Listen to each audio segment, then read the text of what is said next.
Hi, everyone, and welcome to the Tech Recruitment Podcast. We have a special guest here today. Her name is Lizabeth Wesely-Casella. She is the founder and the CEO of a company called L12 Services. So, Lizabeth mentioned she helps companies to decrease the attrition rate and build high performing teams.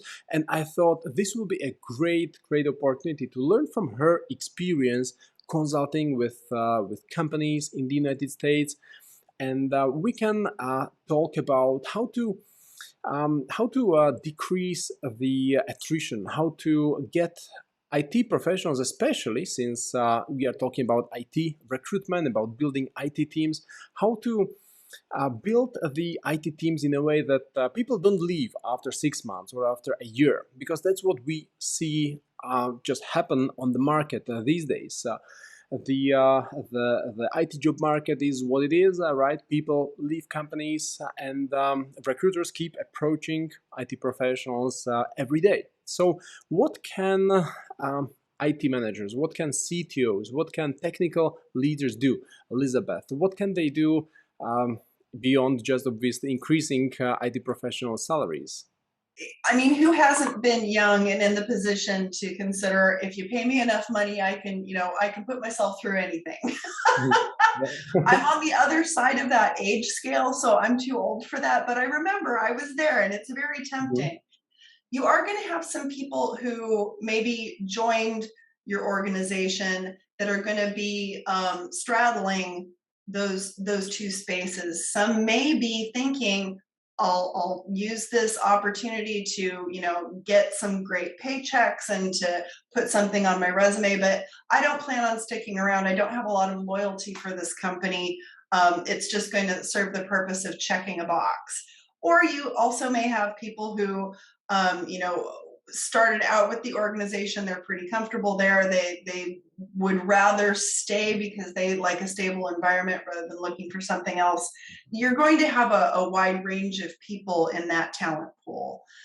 The first thing that we do when we are helping to support an organization is we test for chaos tolerance, which is really just a complicated way of saying we're testing for burnout. We're Mhm. trying to identify where people are on the spectrum of burnout and get a picture that is kind of like a scatter plot chart that shows us predominantly where the ecosystem lies. And if there are a majority of people in one quadrant versus the other, it tells us how best to communicate with them, which channels may be most effective, and how to begin the business of surveying and interviewing the people who are doing the jobs to find out what the challenges are, what they may or may not be bringing to leadership, Mhm. whether or not they have innovative ideas, and if so, are they sharing them with anyone? Do they have an interest in personal or professional development? And so we're helping to provide a really clear picture, almost a graphic SWOT analysis of the strengths and weaknesses of the organization, so that we can go back to the people who are the body of the organization and have an opportunity for their voices to be heard to fill in some of those gaps and to solve some of those problems. So Mhm. they are informing leadership what they need rather than leadership coming into the conversation thinking that they need to have all of the answers. Mhm. Because that genuinely, it could be coming from the best of intentions, but we can't assume what other people need. We really need to ask them. And by doing that, we are able to implement and deploy the most effective programs, policies, answers and solutions. Mhm. Mhm. And what could be some of the example of a program, as you mentioned now, if they determine that people are a little burned out, or maybe they are a little below the market rate, because that is increasing every month. Maybe not now, in June because of the layoffs, but for the last 2 3 years it was the case, right? What could imagine CTO of a small company with 10 people? What could this CTO do to make sure that people don't leave, even if some of them are burned out? What could be the things to keep these IT professionals still engaged, or how to somehow revive the team? One really effective way of addressing this, and I've found that CTOs especially like having this conversation, is analyzing the various channels that communication is transferred on. So Mhm. finding ways to best capture the interest and the eyeballs and the ears of the people doing the work in order to not only convey the goals and the milestones that need to be met, but also maybe to convey the different wellness programs, whether it's financial wellness or health wellness, the benefits that come along with working at that organization in that environment. How best do you reach the people where they're at? And so, anything from possibly engaging in internal podcasts, since I'm on a podcast with you, Mhm. that features people within the organization. So there's almost an intimacy and a shorthand being created, a relationship development like piece. Let's say you don't always have the CEO as the guest. Maybe you ask your team what other interesting people or leaders in the industry that you're in they'd like to hear from, and engage those people as guests. A way of creating energy and excitement around the work in a way that has nothing to do with productivity.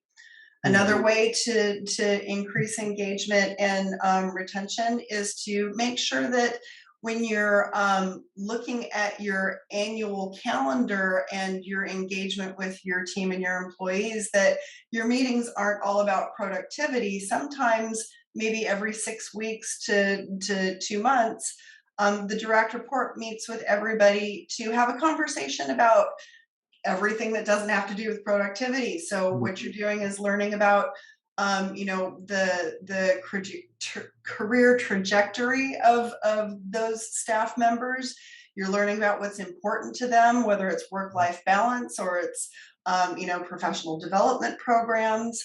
There are a number of ways to make sure that when you do have that annual meeting and it's talking about performance, that you've already laid the groundwork to have a conversation rather than a review. And you're going to get much more out of the give and take from those smaller conversations than you would if you just do high touch, review and productivity oriented conversations once every 12 months. Mhm. Another way that we've found that organizations are having a lot of fun is to have a focus on increasing innovative thought and team interconnectivity. And by that, I mean, how are organizations talking about innovation and innovative thought and connecting that to the play of teamwork? One of the things that we lost while we were all disconnected was that ability to work together in a way that fosters creativity. A lot of people buckled down and they did the thing that they needed to accomplish, and they thought of innovative ways to improve the processes because they changed through the transition to remote work or from remote to hybrid. But they were almost in a silo. They were in isolation in their innovative thought. So bringing back the opportunity for teams to work together on innovative ideas is really catching fire. And the way that we've found that is the most fun, and that we've gotten the best feedback on, is we use kind of a book club methodology. There's a book by David Bland called Testing Business Ideas. And it's a Wiley book. So it's all about small bites of really pertinent information that layer on top of each other to make a case for how to learn something well and thoroughly. And so the book is the first third of it is really teaching you how to test business ideas. And then the back two-thirds is almost an encyclopedia of ways that you can then test those ideas. And they range from, free activities all the way through paid. But what we're doing is we're asking an entire team to read the book. And Mhm. then afterward, we're breaking the team into smaller pods and we're saying, okay, everybody, put together your 3 to 5 best ideas, make sure they're viable and desirable, and that we can all agree that there are a few that we want to consider what the next phase would be. And the next phase would be testing. Let's talk about ideas of how we could do that. Whether or not you're actually acting on those innovative ideas, what you're really doing is you're strengthening the muscle memory for teams to work together and bring out the best in each other. And so we've had a lot of great reviews on implementing that in IT organizations and tech. I see. I see. I just opened up this book on Amazon already, so I have to purchase this one, Testing Business Ideas. I have to read it really quick. And also, what you mentioned just a while ago about the internal podcast, that's a very interesting idea. I have never thought about this, but it just totally makes sense, right? Especially now when people just work remotely. There are lots of colleagues I have not met personally myself in person. We just meet on Zoom, and they work remotely. But I mean, yeah, it would be so cool to have some kind of podcast which is recorded by the EA or someone else interviewing other people, as you suggested in the company. So that's wonderful. Very cool. Very cool. Yeah, who doesn't like to be featured for their 15 minutes of fame among people who have similar interests? Very true. Very true. And would you, in that case, suggest to ask something like personal to share? For example, if the I don't know, head of operations or someone in the team would interview these people, say every 2 weeks, every month, someone else, like what would you say would be most compelling to talk about? Is it something personal or something work related, or it shouldn't be like what 3 improvements would you suggest? That would be probably too boring, no? I think that it does depend on the culture, but I know what I would find most interesting would be a mix of what is it that you love to do? Did you always know that you wanted to do this? And then, something, yes, personal, so that we get to know the human being. It's a form of relationship development because, if we're all eventually going to have an opportunity to either run into each other by the water cooler or see each other at the annual strategic meeting or whatever, it would be a great feeling to engage that person and say, hey, I really loved what you had to say on your interview. I learned this about you, or we have this in common. Mhm. um, Rather than thanks for giving me the top 5 tips for sorting my data. Yeah, I see. I see. And I'm just thinking about the CTO. The typical person, super busy, introverted. The last thing he would or she would like to do is to, just interview people from the team. It's one of the things that should be done, but they usually slip through cracks because people are busy. So it's either someone else to do, or have you also seen this as a service? For example, now I'm just thinking out of the blue, thinking out aloud. Like, is this something that could be done also as a service, where someone else just you know plugs in somehow to the company and then starts interviewing people and presenting this? Yes. There's an organization out of Florida called Twin Flame Studios. It's run Mhm. by a woman named Tina Dietz, and she and her team are probably at the cutting edge of this type of activity and this type of technology. They've Mhm. really helped to connect the dots for organizations to get the best out of this form of communication, depending on what the needs are for the organization. I highly recommend working with her. She is phenomenal and creative and really, really smart. And you're right about the CTO. The CTO is always battling compliance for people either engaging in or performing correctly in the new program rollout that they've designed. They have an overriding, view of what they want the future to look like, and they're continually shepherding people there. They generally don't have the time to put together this type of program, and you don't necessarily want to pass it off to somebody who, they just have a webcam and a nice mic and some time on their hands. So, looking for external resources that are reasonably priced, but really know what they're doing and how to align your needs with your audience is critical. Can you please say the website again? I opened it up in another tab. Sure. Twin Flame Studios. Twin Flame Studios. Wonderful, wonderful. I'll check it out as well. Right after I purchased the book that you recommended. Between Tina and David, they're getting a lot of traction from this interview. Yeah, suddenly there will be a spike on their website, and like, what I hope so. Nice, wonderful, cool. Yeah, so it also reminds me some time ago when I was the CTO, we were organizing some coffee breaks. It was a planned activity because it was so difficult to get IT professionals, software developers to meet each other. So we had some internal tool which was pairing people together and sent calendar invites to them so that they get to talk, which was quite fun for the first 3 months. But then people were just like, I'm too busy, I don't have time for this. Yeah, but otherwise it worked quite well for the first 3 months, this kind of coffee breaks. So maybe the frequency was not right, but otherwise, yeah, like some of these activities definitely are useful. Okay, I'm thinking about some other tips you would have for IT leads, especially now when they are working remotely, based on what you've seen while you are consulting for clients.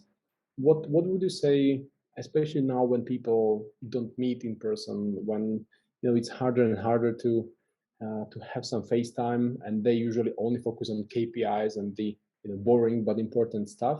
Like how to build up the culture and the values, how to even find time to talk about values now when everyone focuses on KPIs? That's a good question. I can't speak to how do you find the time, especially if it's a conversation that I'm having with someone who doesn't necessarily value relationship development. But what I can say is there are opportunities for organizations who are, even those who are distributed, to bring people together to work in an environment where it feels as close to in person as possible. We call those internally work sprints. And it's basically an opportunity to get on everybody's calendar every, let's say, 2 weeks, every month, block 4 or 5 hours, maybe 2 or 3 hours, depending on what the level of comfort is, where everybody can come collectively on Zoom. And it's not about monitoring anybody's progress or productivity. It's just that everybody can be at the same place at the same time. Turn your camera on, turn your camera off, but working together and with the underlying knowledge that as things come up that you may want to connect with somebody, you both can go off into a breakout room and chat about that thing, or your team can go chat about that thing. People can have an interconnected experience through this, even though they're sitting at their desk remote from everybody else. Now, when I run them, I always start out by having people put, what are you going to be working on in the chat? I go around the room if it's a small enough group, and what was your win for the last 2 weeks, or what are you excited about today? Kind of start out on an energetic note, and every hour or 90 minutes or so, I get on my little speaker and I say, okay, time for a stretch break, or maybe I play my favorite song of the day off of YouTube or whatever. But I make sure that during that time, it's not all about everybody has their head down and they're quiet, because then you lose the momentum. What you're trying to do is provide people a meeting-free space, where there aren't a lot of distractions, but people are together, and then remind them periodically, hey, you're together, we're all here together. This is a great opportunity to engage each other. So that's one form of community building that goes a long way because it meets people where they're at. They don't need to be really social Mhm. in order to feel comfortable. And if they're introverted, they can still feel comfortable, and then they can connect as the needs arise. Awesome, awesome. And based on your experience, would you say this works better when someone like you, an external consultant, steps in and organizes these things, or do you rather teach people inside the organization to run these events by themselves? Oh, I teach people everything that I possibly can.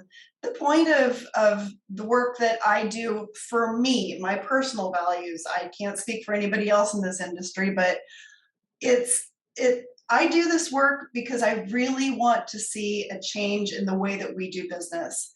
I'd love for the time that I, leave this planet, um, I'd love to see that the leverage that is collectively being taken advantage of right now by the people who do the work saying, hey, we want our ecosystems to change. They need to meet different needs than they did 20 years ago.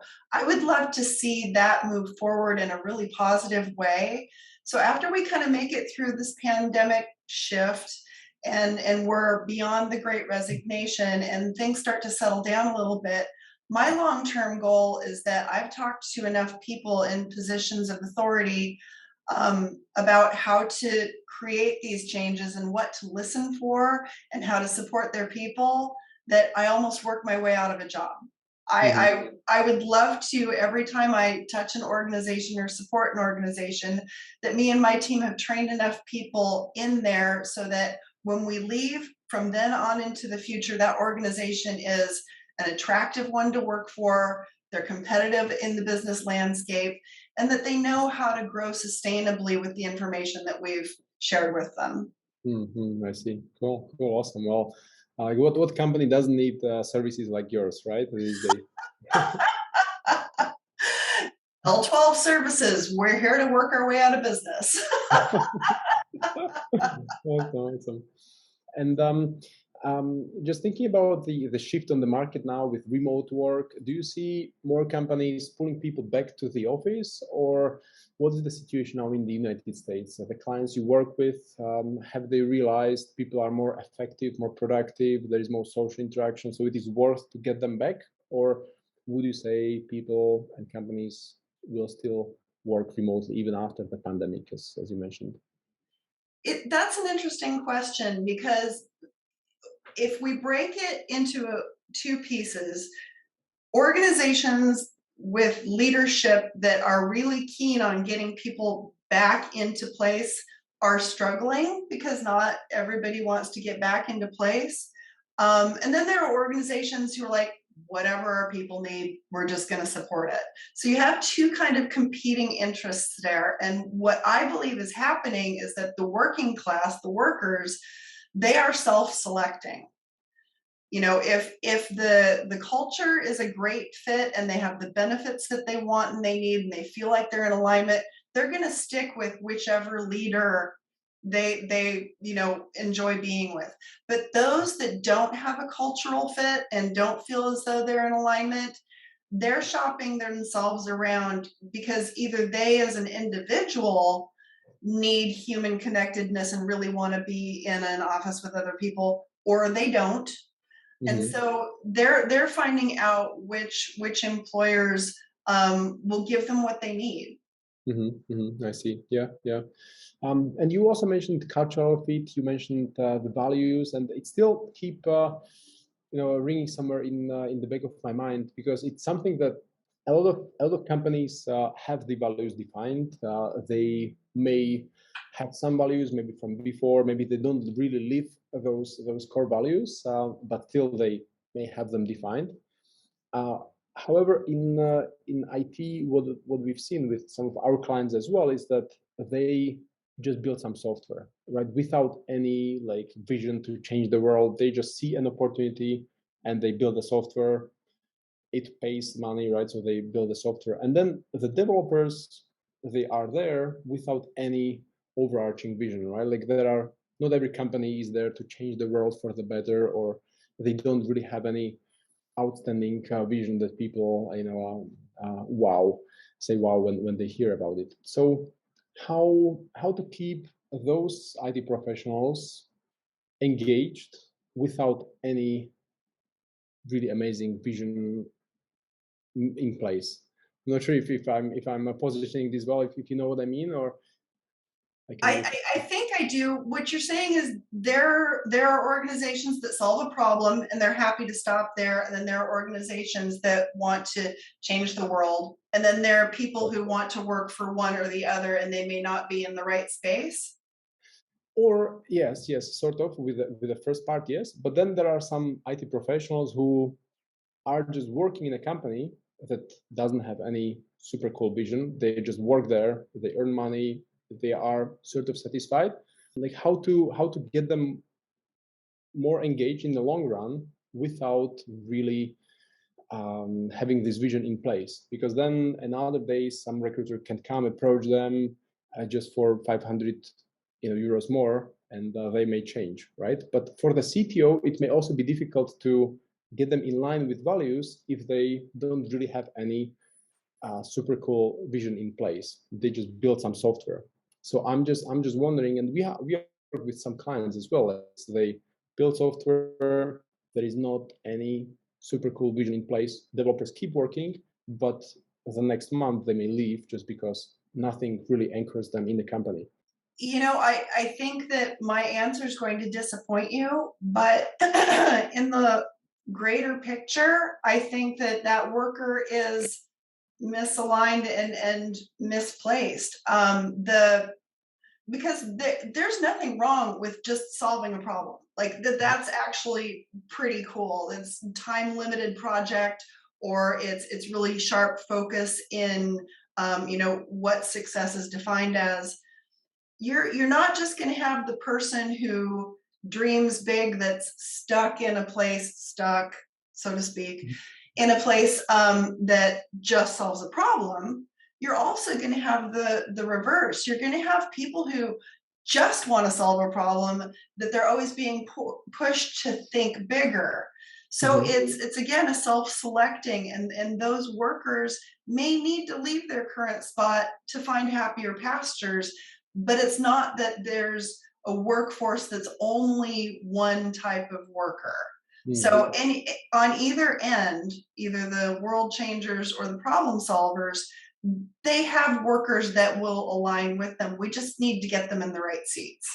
Mhm. So sometimes it's about just letting people go and replacing with people who are better in line with the vision. Yes, but if you're letting them go, doing it in a way that lets them know that they are welcome back with open arms if they've gone out and decided to do something different, and they realize just how good they had it.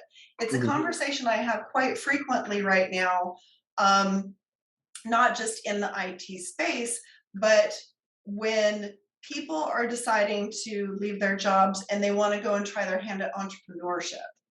Mhm. So when they're saying, nope, I'm out of this whole employee employer relationship thing, I'm going to go and build my own business.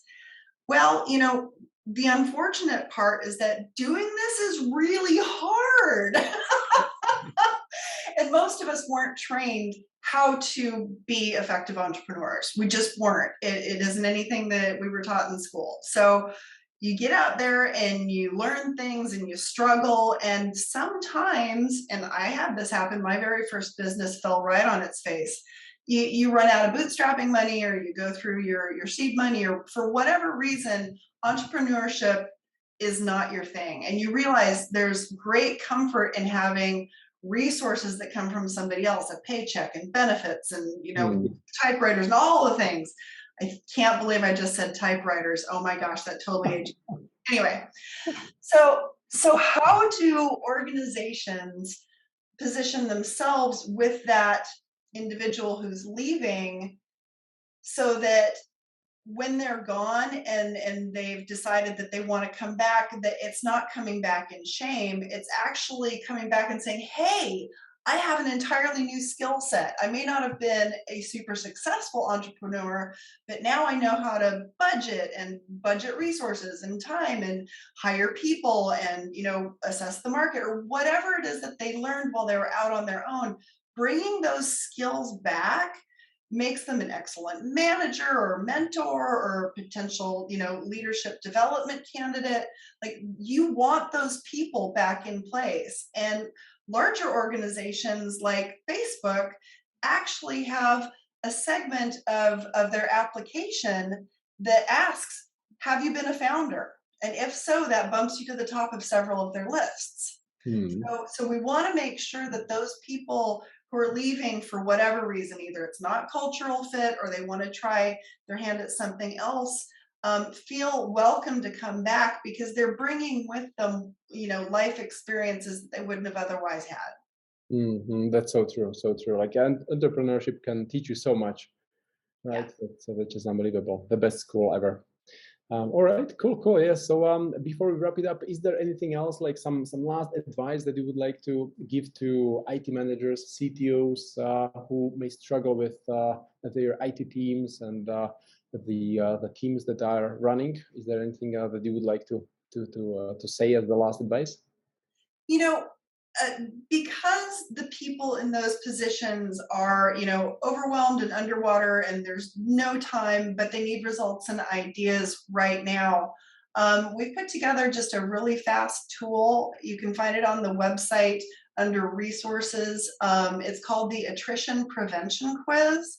Mhm. And organizations that are interested to kind of take a little health metric or take their own temperature may want to go and take this, I believe it's less than a dozen questions in the quiz to see whether or not they're implementing some of the things that are low hanging fruit, or if there are ideas that they, have that may or may not be, being received well, or if they just want to have a conversation with us. Mhm. I'm always on LinkedIn. As far as I know, I'm the only Lizabeth Wesely-Casella, and we're the only L12 services. So we're always open to that. Free of pressure. Like I said, we just want to help change the way the world does work. Awesome, awesome. That's so cool. So I'll also include the link to your LinkedIn profile. And can you say the website again so I can also open it up so I can fill in the assessment as you mentioned as well, really quick. The website is l12services.com. So it's the letter L, the number one, the number two, and the word services. All right, all right. So I'll also include this link in the show notes and on YouTube below the video, so people can click on the link and fill in the self questionnaire, the self Yeah, assessment. it's called the Attrition Prevention Quiz under resources. Thank you so much. I appreciate that. I hope we can be helpful to more organizations. Awesome, wonderful, wonderful. Thanks for sharing all your tips, insights, advice. I really appreciate. So yeah, I hope to talk to you soon again. Thank you. Thank you. Have a good day. Thank you. Goodbye.